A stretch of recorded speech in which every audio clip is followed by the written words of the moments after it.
personas habían sido liberadas del pasillo de la muerte en todo el país, 13 de ellas en Illinois.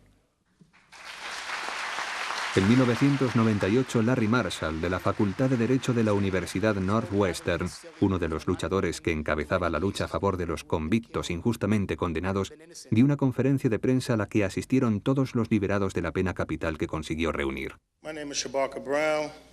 My name is Sonia Jacobs. My name is Randall Dow Adams. My name is Kirk Bloodsworth. Poder ver los rostros de 32 personas que podrían haber sido ejecutadas injustamente resultaba aterrador.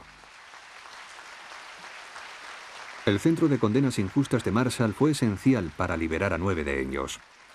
A Marshall y a su personal del centro les gusta aceptar casos en los que resulta aparente que la justicia no ha triunfado. Piensan que el de Leroy Orange es uno de esos casos en el que hay acusaciones de mala conducta y de torturas por parte de la policía.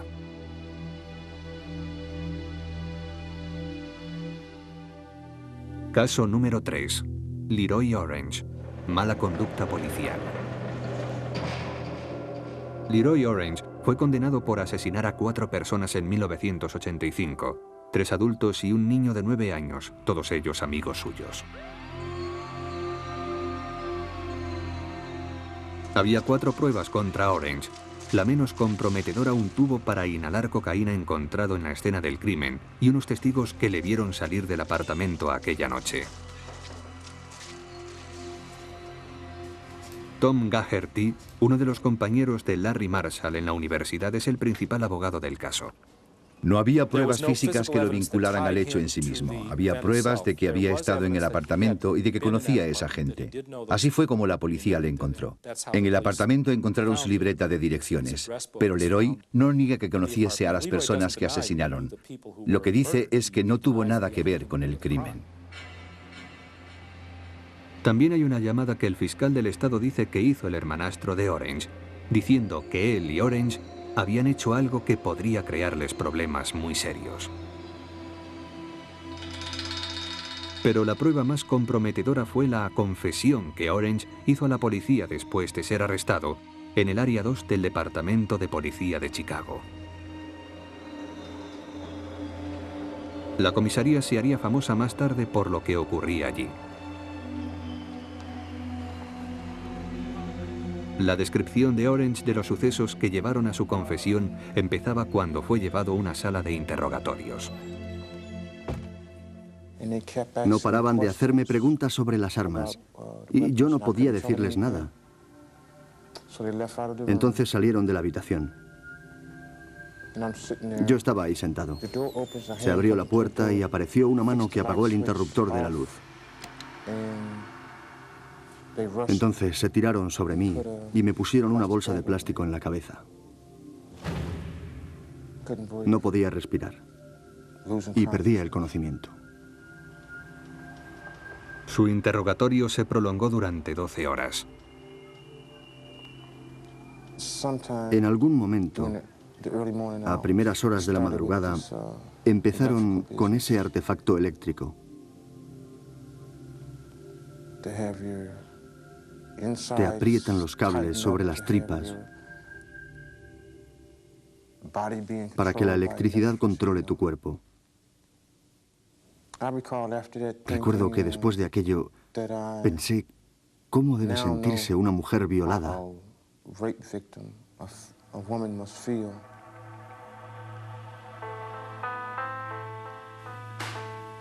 En aquel momento decidí seguirles la corriente y decirles que yo era el presidente si eso era lo que querían oír. Tanto Orange como su hermanastro fueron condenados a muerte por los asesinatos. En el transcurso de los años, mientras Orange esperaba la fecha de su ejecución, escuchó historias de otros hombres afroamericanos que decían que les habían torturado hasta arrancarles una confesión en el Área 2. De hecho, había 9 hombres, todos ellos en el corredor de la muerte de Illinois, cuyas historias se parecían mucho a la de Orange. Allí fue donde me maltrataron de verdad. Me golpearon, me dieron patadas y me pusieron sobre la cabeza la funda de plástico de una máquina de escribir hasta que casi me asfixiaron. Leroy Orange fue condenado por asesinato y sentenciado a muerte basándose en parte en aquella confesión que él dijo que había hecho tras ser torturado. Después otros 9 hombres dijeron que les arrancaron sus confesiones bajo tortura en el Área 2 y surgió una pauta. No bastaron las acusaciones de 10 hombres para al menos despertar dudas, especialmente cuando estaban en el corredor de la muerte esperando a ser ejecutados. A continuación veremos cómo el Departamento de Policía de Chicago estudia las acusaciones de tortura de los 10 reclusos del corredor de la muerte. La Corte Suprema de los Estados Unidos invalidó la pena de muerte en 1972. En su decisión, la Corte dijo que la pena de muerte se daba de una forma demasiado arbitraria y con discriminación racial. En aquella época, un jurado podía decidir la pena capital por cualquier motivo, aunque se tratase simplemente de que no le gustaba el acusado. La Corte Suprema dijo que los estados tendrían que corregir el problema antes de acceder a reinstaurar la pena de muerte.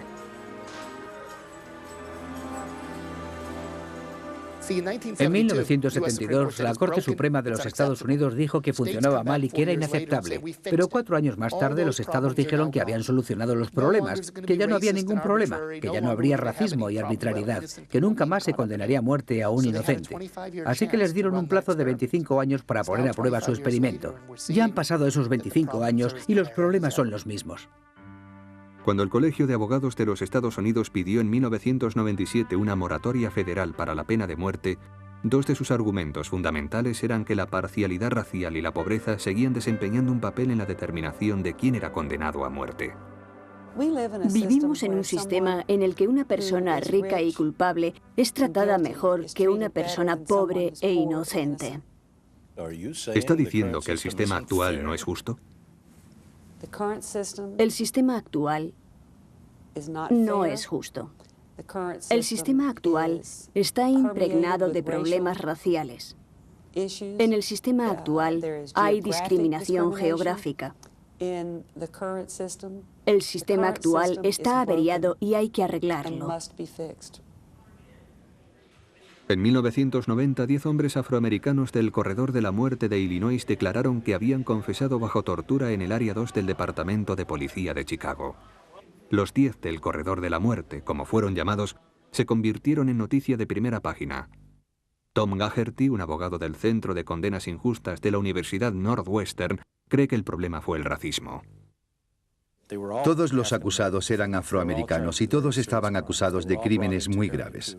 Todos fueron llevados al Área 2 y todos sufrieron distintos tipos de tortura. Electroshock, palizas, fueron amarrados a radiadores. Los amenazaron con arrojarlos por la ventana. Casi cualquier tipo de amenaza y de tortura psicológica inimaginable. Leroy Orange era uno de ellos. Su declaración de que fue asfixiado con una bolsa de plástico y que recibió descargas eléctricas hasta que confesó los 4 asesinatos no había resultado una prueba convincente en su proceso celebrado en 1985. Fue condenado y sentenciado a muerte.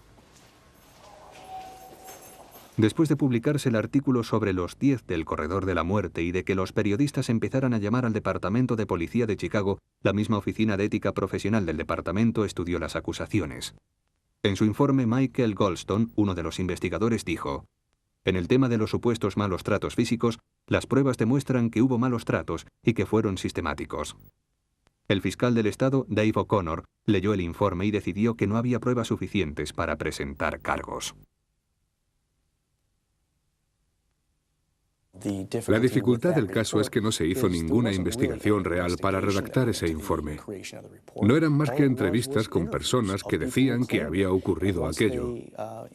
Y después de entrevistar a una serie de personas, llegaron a la conclusión de que tenía que haber ocurrido algo. Lo significativo del informe Goldstone es que no eran solo 10 las personas que declaraban haber sido torturadas en el Área 2, sino que eran más de 50, en su mayor parte afroamericanos, incluido un muchacho de 13 años. Ves muchos casos de mala conducta en la policía y en los fiscales en un caso tras otro, pero el sistema judicial no los ha reprendido por ello. Después de hacerse público el informe Goldstone, la policía de Chicago investigó uno de los casos más graves y vio que las pruebas de que había habido tortura eran tan claras que el sargento a cargo de la unidad de detectives del Área 2 fue despedido. Eso planteaba 2 grandes preguntas: si los hombres del Corredor de la Muerte tendrían un nuevo juicio y si se presentarían cargos criminales contra el sargento despedido. ¿Por qué el fiscal del estado no ha acusado al policía?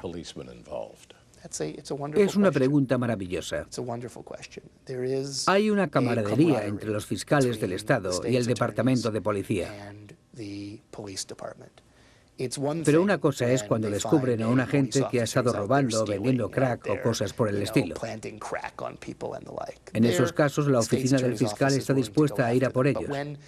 Pero cuando la actividad policial se excede en su celo para investigar y asegurar las condenas de personas que tanto la policía como la acusación creen que son culpables, es muy raro que los fiscales pasen a la acción y traicionen a sus aliados. El fiscal del estado ha defendido su postura en el caso. El hecho de que se hayan presentado las acusaciones no significa necesariamente que el sistema judicial tenga que pararse en seco.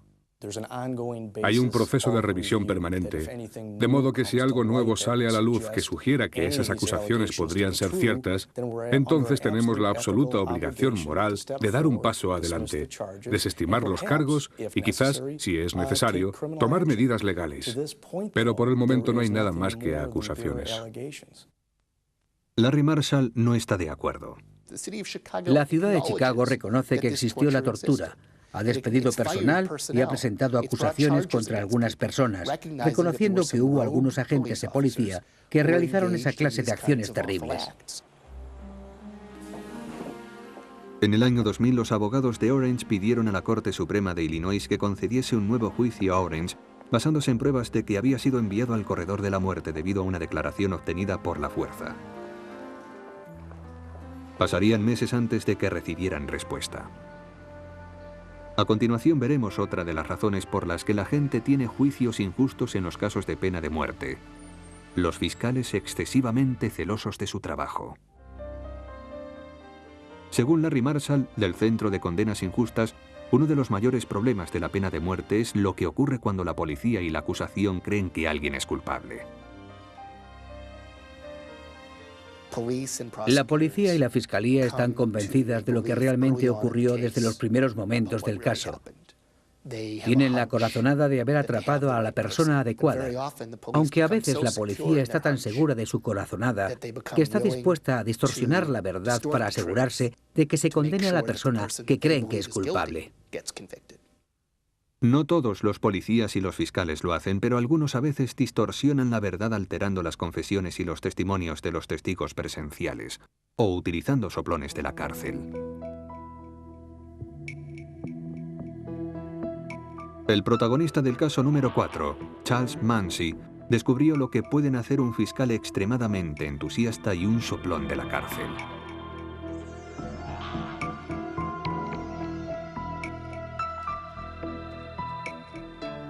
El caso que llevó a Charles Mansi al corredor de la muerte durante 3 años empezó a descubrirse en 1996, cuando el defensor público Ben Dowling Sendor fue asignado para representarle en sus apelaciones. Todo empezó con una llamada telefónica. De pronto me llamó un periodista del Winston-Salem Journal desde Winsboro, Carolina del Norte, y me preguntó si había oído que alguien había confesado ser autor del crimen por el que habían juzgado y condenado a muerte a Charles Mansi. No lo sabía. La confesión la había hecho a la familia de Charles Mansi un antiguo amigo, Oyd Michael Hawkins, que estaba en prisión por tenencia ilícita de armas. Llamó a Angela, la hija de Charles, y le dijo que quería vernos a ella, a mí y a Andy en el penal de Surrey, donde estaba encerrado.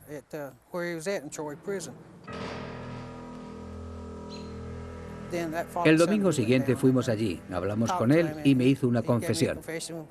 Me dio una hoja de papel y la firmó.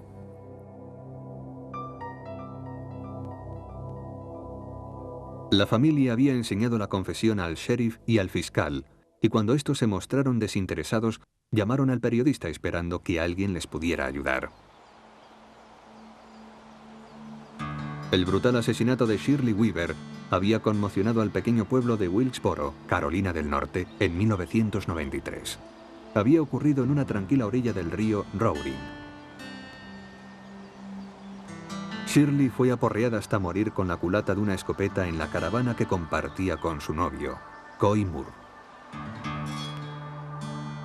Charles Mansey era conocido como ladrón en el pueblo y había realizado más de 30 atracos, pero sus delitos jamás habían sido violentos. Charles Mansey podía ser un tipo simpático.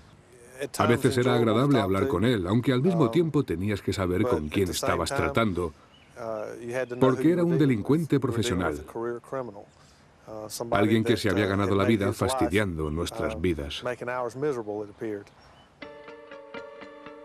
Una pistola robada de la caravana había llevado a la policía hasta Mansey, que se la había entregado a un traficante de drogas a cambio de cocaína. El juicio de Mansey se celebró en el viejo tribunal de Wilkesboro.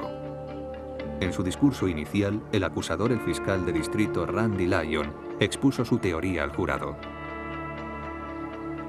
Dijo que creía que Mansey había ido a la caravana aquella noche para robar a su amigo, Coy Moore, que era dueño de un negocio de coches de segunda mano. Pero Moore no estaba en casa. Mansey sorprendió a Shirley Weaver y la situación se descontroló. No encontraron ninguna prueba, ninguna huella, ningún ADN. No tenían testigos que situaran a mi padre en el escenario del crimen, aunque sí fue visto en el lugar el coche de mi padre o un coche parecido. El hermano de Charles, Kenneth, y su novia testificaron que Charles estaba con ellos en un partido de béisbol. El entrenador del equipo lo confirmó. Pero entonces la acusación presentó un testigo sorpresa, un soplón de la cárcel, Timothy Hall, que dijo que había conocido a Mansey en la prisión central mientras esperaba ser juzgado y que Mansey le había confesado su culpa. Hall resultó convincente. Tras 54 minutos de deliberación, el jurado condenó a muerte a Mansey. 3 años después, cuando Ben Dowling Sendor fue asignado al caso de Mansey y se enteró de la confesión, se dedicó en cuerpo y alma a investigar meticulosamente el caso. Lo que descubrió demuestra hasta dónde está dispuesto a llegar un fiscal con tal de ganar. La primera entrevista de Dowling Sendor fue con el hombre que había confesado oír Michael Hawkins, que volvió a declararse culpable del crimen, como podemos comprobar en esta grabación. I see a shotgun in the corner. And I pick it up, and I just hit her 4 or 5 times with it. The stock on the shotgun broke, and she was dead. Fue un relato espeluznante que empujó a Dowling Sendor a seguir adelante. A continuación fue a Wilkesboro para encontrarse con el soplón de la cárcel, Timothy Hall. En el estrado, Hall había dado detalles muy precisos acerca de la reunión en la prisión. Dijo que cuando se encontró con Mansey en el patio de recreo de la cárcel, Mansey llevaba un mono de color naranja y estaba sentado en el banco de una mesa de picnic. Hall se acercó a una alambrada única que los separaba, hablaron y Mansey confesó. Un guardián del penal había testificado en el juicio de Mansey que Hall se equivocaba. En el patio de recreo no había mesas de picnic. Había 2 alambradas separando a los internos, no una, y estaban a 2 metros de distancia, y en esa cárcel nadie llevaba monos de color naranja. El testimonio del guardián no había convencido al jurado, pero hizo sospechar a Dowling Sendor. Cuando localizó a Hall en Wilkesboro, el soplón de la cárcel dijo algo inesperado. Hall dijo que la acusación le había presionado poniéndose en contacto con su oficial de libertad condicional, y justo después hablé con ese oficial que me confirmó lo que me había dicho Hall. Fue suficiente para que Dowling Sendor sintiera curiosidad por lo que sabía el fiscal de distrito acerca de su testigo estrella en el juicio. Pensamos que, antes de llevar a Hall como testigo para dar el testimonio más importante del caso, seguro que se habrían asegurado de que Hall había estado ingresado en la misma prisión, y creímos que habría algo en sus archivos que lo demostraría. Trabajando con otros 2 abogados, uno de ellos el letrado de Wilkesboro, Dennis Joyce, pidió a los tribunales que abrieran los archivos de la fiscalía. El fiscal Randy Lyon dijo que le parecía muy bien, que no había ningún problema para que los nuevos abogados de Mansey estudiaran sus archivos del caso. 4 días más tarde se suicidó. A continuación veremos lo que descubrieron los abogados de Charles Mansey en los archivos del fiscal.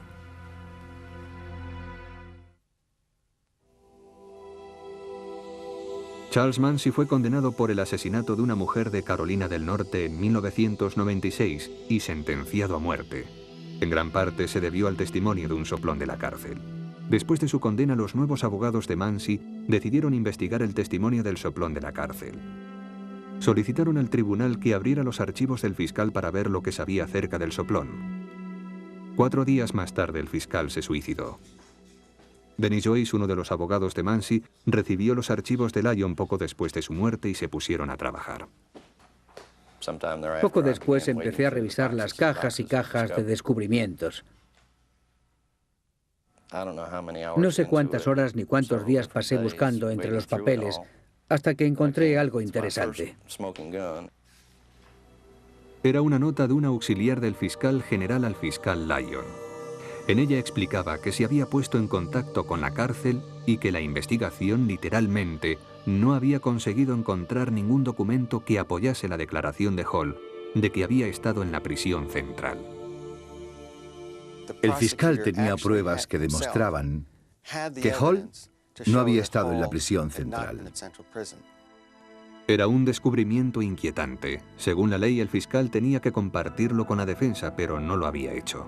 En los archivos de Lyon había más información que confirmaba que Hall no estuvo en la prisión con Mansi, e información acerca de otros soplones de la cárcel que estaban más que dispuestos a llegar a un acuerdo. Hall no fue el único prisionero que se ofreció al fiscal de distrito para testificar. Había todo tipo de declaraciones escandalosas de prisioneros de todo el estado que estaban dispuestos a hacerlo. Yo no soy abogado y no sé lo que tenían que revelar y lo que no. Si Randy cometió un error, yo diría que fue un descuido, algo que se le olvidó con todo el lío. Pero no creo que hiciera intencionadamente algo equivocado o ilegal. No lo puedo creer. En muchos casos puedes decir que el fiscal quiere guardarse sus cartas o que el defensor quiere guardarse sus cartas y les dejamos que lo hagan. Pero en un caso de pena de muerte, en el que una vida está en juego, creo que deberíamos poner todas las cartas sobre la mesa y no guardar secretos, no arriesgarnos a que uno u otro bando no descubran algo que existe. En 1999, 3 años después del juicio de Mansi, sus abogados pensaron que tenían pruebas suficientes para solicitar un nuevo juicio a la corte. Más viejo, más pálido y con el pelo canoso, Charles Mansi sería juzgado de nuevo.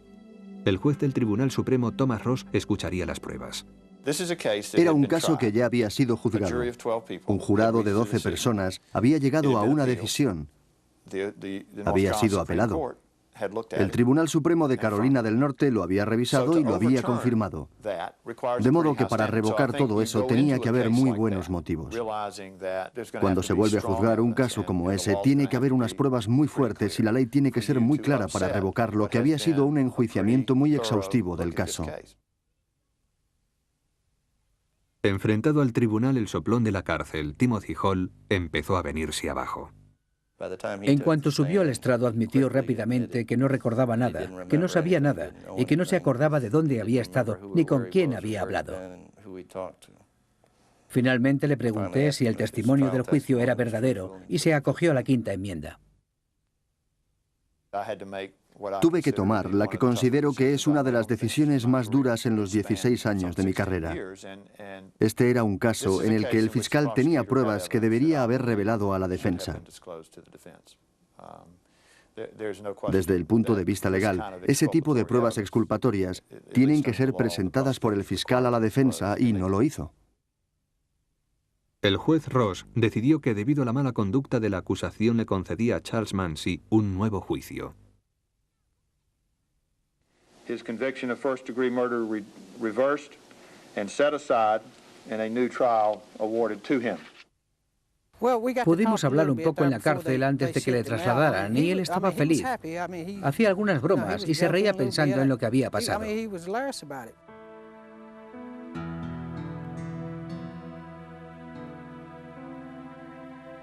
Nadie sabrá nunca si Charles Mansi estuvo con Hawkins en la caravana y se marchó cuando éste empezó a golpear a Shirley Weaver, o si era completamente inocente.